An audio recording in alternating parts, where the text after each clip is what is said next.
Bonjour tout le monde, ici Geoff qui vous souhaite la bienvenue à un autre épisode de Ukulele Aerobics. Aujourd'hui, semaine 5, jour 6, comme vous venez tout juste de le voir, c'est la journée des licks and riffs. Deux nouveautés au programme aujourd'hui. Tout d'abord, le concept de passing tone ou en français, note de passage, et deuxièmement, l'utilisation d'un arpège dans le contexte d'un lick. Pour reproduire l'exemple audio du livre, ajustez votre métronome à une vitesse de 102 battements par minute, là où chaque clic vaut une noire, ou si vous préférez, là où chaque clic vaut un battement de pied, comme ceci.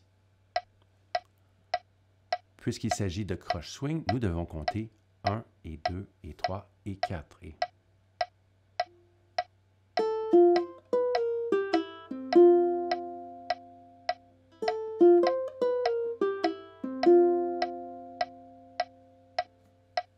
Pour la vitesse réduite, ajustez votre métronome à une vitesse de 50 battements par minute et allumez les subdivisions en croche swing, comme ceci.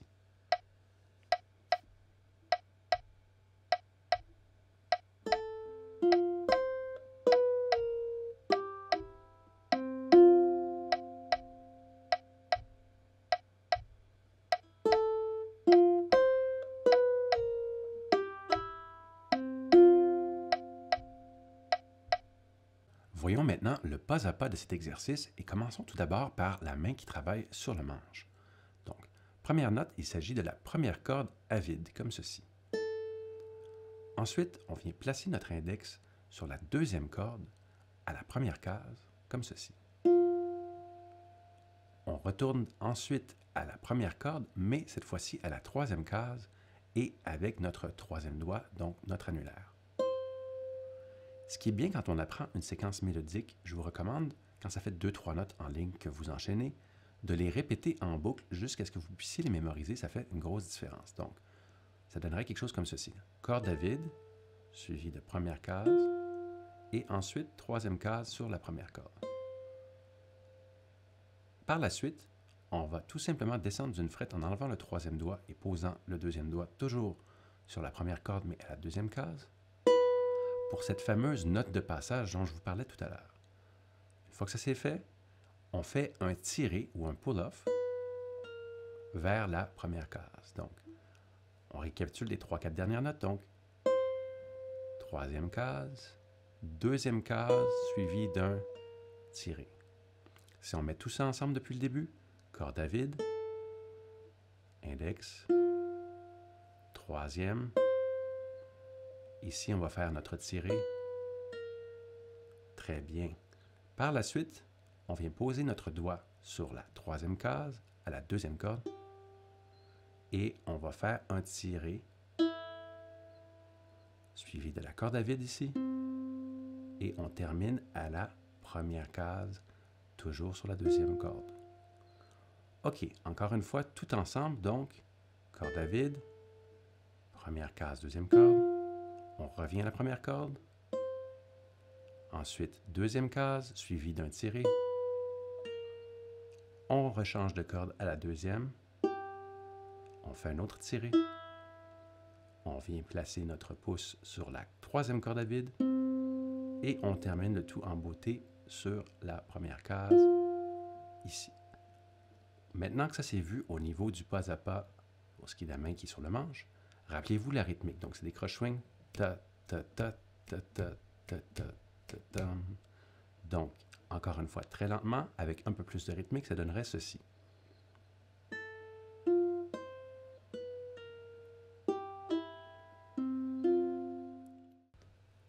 Parlons maintenant des fameuses notes de passage, également appelées passing tones. Normalement, ces dernières ont 3 caractéristiques. Premièrement, elles ne font pas partie officiellement de la gamme de la chanson que vous jouez. Deuxième caractéristique, puisqu'elles ne font pas partie de la gamme de la chanson que vous jouez, normalement, vous ne devriez pas avoir le droit de les jouer. C'est pourquoi il est mal avisé de s'y arrêter. D'ailleurs, le nom l'indique, c'est une note de passage. On ne la joue qu'en passant vers autre chose. Troisième caractéristique, vous pourriez facilement omettre, c'est-à-dire ne pas jouer cette note, et ça changerait relativement peu la signification ou le sens de ce que vous jouez. Je vous montre de quoi il s'agit. Tout d'abord, il faut savoir que ce lick est construit autour de la gamme de Fa majeur que nous avons vue un peu plus tôt cette semaine. Pour ceux et celles qui auraient manqué le cours, un petit récapitulatif. Donc la gamme de Fa majeur, à partir de la troisième corde, ça donne 0, 2, on change de corde, 0, 1, 3, 0, 1, et encore une fois 3. La note de passage du lick, en réalité, c'est la note de Si, qui est juste ici. Comme vous pouvez le voir, donc cette note remplit la première condition d'une note de passage, c'est-à-dire qu'elle n'est pas dans la gamme que l'on joue en ce moment. Donc, elle n'est pas dans la gamme de Fa dans ce cas-ci. Première condition, check. Deuxième condition, alors, ça serait une mauvaise idée de s'y arrêter. Donc, si je faisais le lick et je décidais de freiner abruptement et de m'arrêter sur cette note, voici ce que ça donnerait. Comme vous pouvez voir, c'est pas que c'est désagréable, mais ça a plus l'air d'un truc de film d'horreur, par exemple. Encore une fois, je le refais. Donc, deuxième condition rencontrée, c'est déconseillé de s'y arrêter, ça donne un effet un peu désagréable. Donc, encore une fois, check. Troisième condition, on se dit, non, troisième condition, ça prend 3 doigts. Troisième condition, on pourrait retirer cette note et ça change relativement peu de choses. Alors, évidemment, ça va changer la rythmique puisqu'il y a une note en moins, mais on conserve l'idée. Alors, ça donnerait ceci. Comme vous pouvez le constater, c'est relativement la même idée. Ce qui amène donc à la question, mais pourquoi joue-t-on des notes de passage? Bien, encore une fois, c'est pour pimenter votre jeu ou plus probablement pour lui donner une couleur jazz. Parce que lorsqu'on rajoute cette note, immédiatement, ça sonne plus jazz. Alors, je le refais avec la note. Versus sans la note. Parlons maintenant de l'utilisation d'un arpège dans le contexte d'un lick. Petit rappel, en gros, un arpège, c'est quoi? C'est tout simplement une autre façon de jouer un accord. Prenons Do septième, par exemple. Alors, d'habitude, vous placez simplement votre doigt à la première case sur la première corde et vous brossez ou grattez comme ceci. Pour ce qui est d'un arpège, c'est qu'on utilise les mêmes notes qu'on vient de jouer, mais on les détache ou on les sépare. Quelque chose comme ceci. Alors, on entend que c'est la même sonorité, mais évidemment, jouée de façon détachée. Dans le contexte de ce lick, c'est un arpège qu'on dit descendant, c'est-à-dire qu'on part de la note plus aiguë et on descend plutôt que ascendant, comme je viens de le faire, c'est-à-dire je pars de la note plus grave. Dans le lick cette semaine, c'est plutôt tout simplement.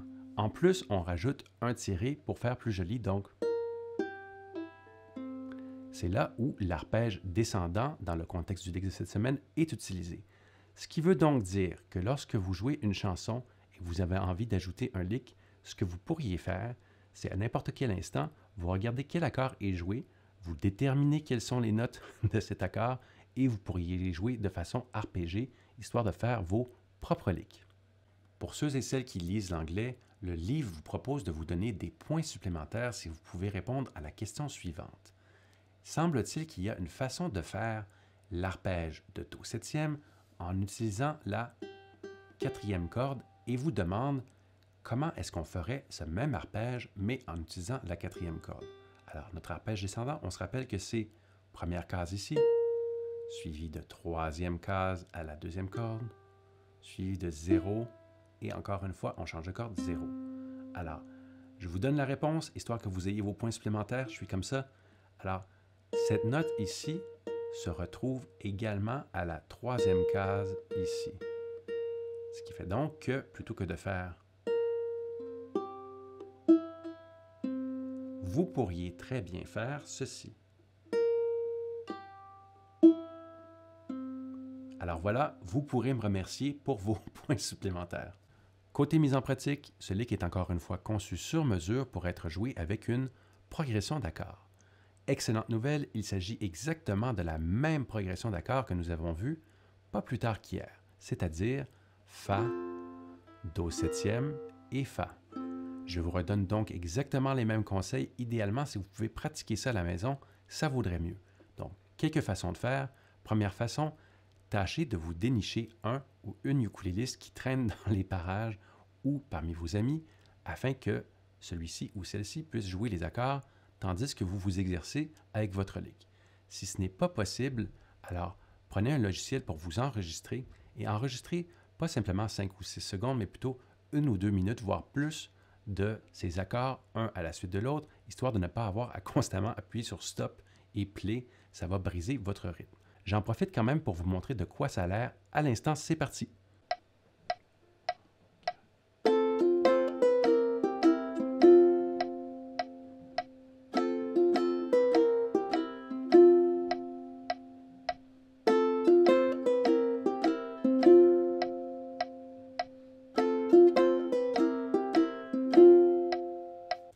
En terminant, si vous avez aimé cette vidéo, partagez-la, cliquez sur le bouton like, laissez-moi des commentaires, c'est toujours apprécié et je vous souhaite une excellente journée. Bye tout le monde!